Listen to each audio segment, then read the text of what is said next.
Hi, hello, dear friends. Welcome back to the another video of our YouTube channel. ವೀಕ್ಷಕರೇ, screen ಮೇಲೆ ಗಮನಿಸ್ತಿರ್ಬೋದು, ಬಹಳನೇ important ಆದ information ಆಗಿರುತ್ತೆ ಇದು. ಕರ್ನಾಟಕ ರಾಜ್ಯ ಸರ್ಕಾರಿ ನೌಕರರಿಗೆ ವಿಡಿಯೋವನ್ನು ಕೊನೆವರೆಗೂ ವಾಚ್ ಮಾಡಿ, ಅದರ ಜೊತೆಗೆ ನಮ್ಮ ಯೂಟ್ಯೂಬ್ ಚಾನಲನ್ನು ಕೂಡ ಸಬ್ಸ್ಕ್ರೈಬ್ ಮಾಡಿಕೊಳ್ಳಿ.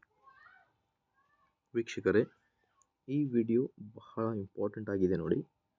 ಸೊ ಮೊದಲಿಗೆ ಸ್ಕ್ರೀನ್ ಮೇಲೆ ನೀವು ಹೆಡ್ಲೈನನ್ನು ಗಮನಿಸ್ತಿರ್ಬೋದು. ಸರ್ಕಾರಿ ನೌಕರರಿಗೆ ರಾಜ್ಯ ಸರ್ಕಾರದಿಂದ ಗುಡ್ ನ್ಯೂಸ್ ಅಂತ ಹೇಳ್ತಾ ಇದ್ದಾರೆ.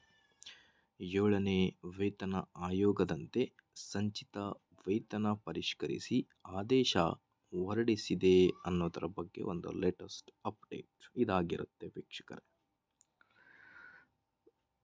ಹೊರಗುತ್ತಿಗೆ ಆಧಾರದ ಮೇಲೆ ಕೆಲಸ ಮಾಡುತ್ತಿರುವ ಸಿಬ್ಬಂದಿಗಳಿಗೆ ರಾಜ್ಯ ಸರ್ಕಾರ ಗುಡ್ ನ್ಯೂಸ್ ನೀಡಿದ್ದು, 7ನೇ ವೇತನ ಆಯೋಗದಂತೆ ಸಂಚಿತ ವೇತನ ಪರಿಷ್ಕರಣೆ ಮಾಡಿ ರಾಜ್ಯ ಸರ್ಕಾರ ಆದೇಶ ಹೊರಡಿಸಿದೆ. ಈ ಬಗ್ಗೆ ಸಂಪೂರ್ಣ ಮಾಹಿತಿಯನ್ನು ತಿಳಿದುಕೊಳ್ಳೋಣ. ಹಾಗಾಗಿ ಅದಕ್ಕಿಂತ ಮುಂಚೆ ಪ್ಲೀಸ್ ಒಂದೇ ಒಂದು ಲೈಕ್ ಕೊಡಿ, ನಮ್ಮ ಯೂಟ್ಯೂಬ್ ಚಾನಲನ್ನು ಕೂಡ ಸಬ್ಸ್ಕ್ರೈಬ್ ಮಾಡಿಕೊಳ್ಳಿ.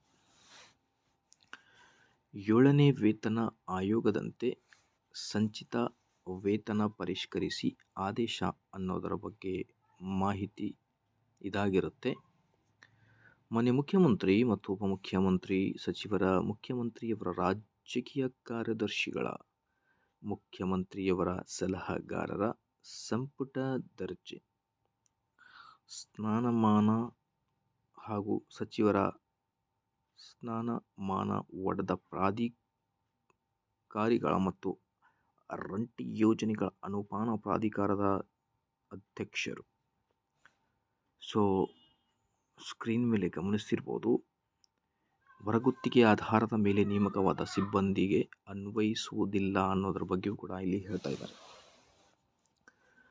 ಪ್ರಸ್ತಾವನೆಯಲ್ಲಿ ವಿವರಿಸಿರುವ ಅಂಶಗಳ ಹಿನ್ನೆಲೆಯಲ್ಲಿ ಮಾನ್ಯ ಮುಖ್ಯಮಂತ್ರಿ, ಉಪಮುಖ್ಯಮಂತ್ರಿ, ಸಚಿವರು, ಮುಖ್ಯಮಂತ್ರಿ ರಾಜಕೀಯ ಕಾರ್ಯದರ್ಶಿಗಳ, ಮುಖ್ಯಮಂತ್ರಿಯವರ ಸಲಹೆಗಾರರ, ಸಂಪುಟ ದರ್ಜೆ ಹಾಗೂ ಸಚಿವರ ಪಡೆದ ಪ್ರಾಧಿಕಾರಿಗಳು ಮತ್ತು ಗ್ಯಾರಂಟಿ ಯೋಜನೆಗಳ ಅನುಷ್ಠಾನ ಪ್ರಾಧಿಕಾರಿ ಅಧ್ಯಕ್ಷರು, ಉಪಾಧ್ಯಕ್ಷರು, ಆಪ್ತ ಶಾಖೆಯ ಗುತ್ತಿಗೆ ಆಧಾರದ ಮೇಲೆ ಕರ್ತವ್ಯ ನಿರ್ವಹಿಸುತ್ತಿರುವ ಸಿಬ್ಬಂದಿಗೆ ಸಂಚಿತ ವೇತನ ದಿನಾಂಕ 1/11/2024 ಭವಿಷ್ಯ ನ್ಯಾಯವಾಗಿ ಜಾರಿಗೆ ಬರುವಂತೆ ಕರ್ನಾಟಕ ಸಾರಿಗೆ ಸೇವೆಗಳ ನಿಯಮಗಳು 2024 ಪರಿಷ್ಕೃತ ವೇತನ ಶ್ರೇಣಿಯ ಕನಿಷ್ಠ ವೇತನ ಹಂತವನ್ನು ಕೆಳಕಂಡ ದರಗಳಲ್ಲಿ ಪರಿಷ್ಕರಿಸಿ ಆದೇಶಿಸಿದ ಹಾಗೂ ಈ ಪರಿಷ್ಕರಿಸಿದ ಹೊರಗುತ್ತಿಗೆ ಆಧಾರದ ಮೇಲೆ ನೇಮಕವಾದ ಸಿಬ್ಬಂದಿ ಅನ್ವಯಿಸುವುದಿಲ್ಲ ಎಂಬ ಷರತ್ತುಗೊಳಪಟ್ಟು ನಿಗದಿಪಡಿಸಲಾಗಿದೆ ಎಂದು ತಿಳಿಸಿದ್ದಾರೆ ಅನ್ನೋದ್ರ ಬಗ್ಗೆ ಮಾಹಿತಿ. ವಿಡಿಯೋ ಇಷ್ಟ ಆದರೆ ಲೈಕ್, ಶೇರ್ ಅಂಡ್ ಸಬ್ಸ್ಕ್ರೈಬ್.